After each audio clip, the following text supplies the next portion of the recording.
Ninjani baba? Siyaphila bhuti njani? Siyaphila khehla lami. Ukuphi nendawo? Ungitshele nje ukuphi nendawo? Ngisethekwini la emsebenzini. eThekwini emsebenzini. Yeah. Lalela khehla lami. Uma ngikhuluma nawe kunento engiyibonayo. Ngibona ingozi yeTruck noma ngibona ingozi yemoto ethinta iTruck straight lela bathi ucode 14. Yo. Uyangizwa ngithini? Yebo ngiyezwa mkhulu. Ngibona indlela esuka la ibheke eKapa lodumo.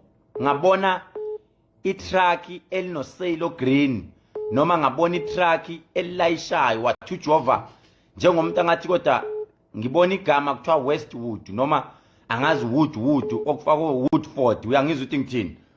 Yebo mkhulu. Wathi umoya ongcwele kunenkampani obekumele ngabe yakubiza mayikubiza uphinde ufike usebenze khona mawusebenza kube sengathi kuvuka umona makuvuka umona kube sengathi kunabantu abaloke kube sengathi bakwenzela umona kubanga into engathi angazi noma wakwawe wa driver noma waba ne license code 14 awukhulume nami ngizwe.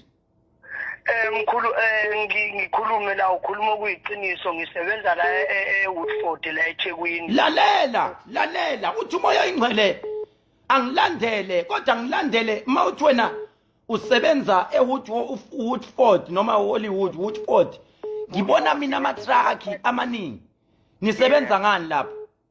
Ngilayisha imoto impela ngiyangisuka la ngiye Cape Town. Uthi umoya oyingcwele angilandele kakhulu ngeTruck. Uyangizwa ngithini? Ngabona into engathi iTruck code 14 ngabona mniyofohloze ezihlahleni ngathi mina kwenze njani wathi umoya kunomthi enguzwayo kodwa lo mthi manguzwa wathi umoya ongcwele ngihambe ngize ngiyowa endaweni yasebhamshela kube sengathi kukhona umuntu obuya kube sengathi unomona wathi uJehova ngihlushwa umuntu ongathi wasendiya wathi uJehova angikhuleke